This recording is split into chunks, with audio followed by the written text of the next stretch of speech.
Israeli cabinet minister has addressed a UN Congress in Riyadh, Saudi Arabia. Communications Minister Shlomo Kari is the second Israeli minister to visit the kingdom in a week. The unprecedented visits come at a time of diplomatic efforts to secure a normalization agreement between Israel and Saudi Arabia. Kari spoke today in both English and in Arabic, and he praised what he called the blossoming ties between the two countries. We appreciate the tireless efforts of the leaders of Saudi Arabia and our Prime Minister Benjamin Netanyahu for nurturing the blossoming ties between our nations. To you and to our regional partners and friends worldwide, it is a call to action. Together, let's shape tomorrow, building a world rich in connections, understanding, and mutual prosperity.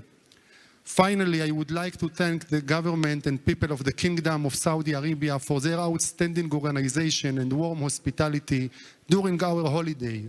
Our common respect for God and tradition can serve as a bedrock of harmony between our peoples. I must confess, my accent in Arabic is better than my accent in English. So now, in the melodious cadence of my mother tongue, Tunisian, may God bless you all, and may God give you health, and may your lives be lives of joy and happiness. We thank God for all the blessings showered upon us. Well, for some analysis, we're joined now from Abu Dhabi by Loay Alshareef, peace activist and expert in Arab-Israeli relations. Good to see you, Loay. I can see you're smiling there because it's fascinating, isn't it? An Israeli minister speaking Arabic in Saudi Arabia. What interesting times we are living through. Indeed, and not only speaking Arabic, Laura, speaking fluent Arabic. First time for me to hear him speaking this Tunisian dialect. Superb. It's really amazing. And as I told you, Laura, we've spoken many times in the Middle East Now show, and I told you that it's just a matter of time. No matter how you were very skeptical sometimes, from time to time, but I told you it's going to happen. It was many signs that show that leaders of the region are heading towards peace.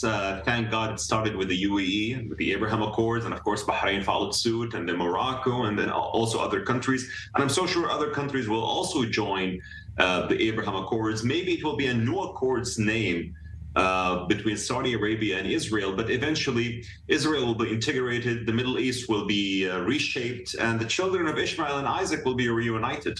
And this is a big turnaround, isn't it? Of course, two countries that have not had relations for forever. What do you think the wider public in Saudi Arabia will make of this? We can see an Israeli minister there speaking Arabic, praying, openly walking around. How do you think people will take that? Well, I would say the public opinion in Saudi Arabia drastically improved. Okay, but you need to understand one thing, Laura, that there are still people who have suspicious looks when it comes to Jews, suspicious opinions, but things are improving so fast, and the leader of Saudi Arabia, or the Crown Prince of Saudi Arabia, Prince Mohammed, made great improvements when it comes to the curricula.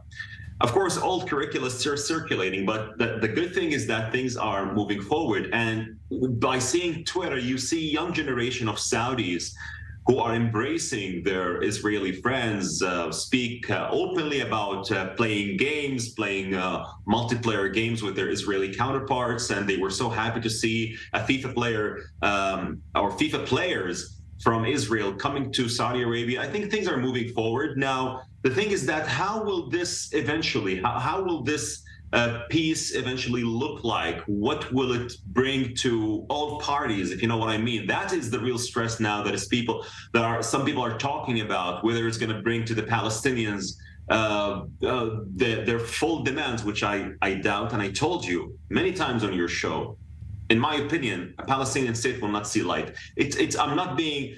I am very optimistic always, and I told you this is the best solution, the two-state, but it's not feasible. It's not reasonable in 2023. But I think Prince Mohammed will put some pressure on avoiding annexation, on freezing settlements, on easing the lives of the Palestinians. But of course, he will put his interests first. Saudi Arabia's interest comes first, and I believe that this is what the prince think about.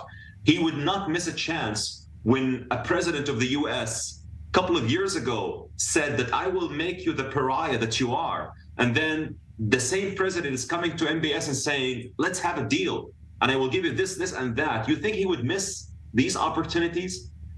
He knows that if he misses them, they will not be repeated again. And even if another administration comes, even if it was Republic, which are very close to our rulers in the Gulf, they would renegotiate from the beginning. And MBS knows that he would not miss an opportunity like other people did.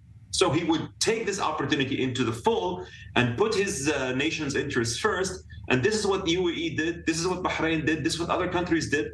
And the Palestinians should be in the loop for that. Of course, we want to help the Palestinians, but our interests come first. And this struggle has been for ages. And if we have an opportunity to seize it for our interest, why not?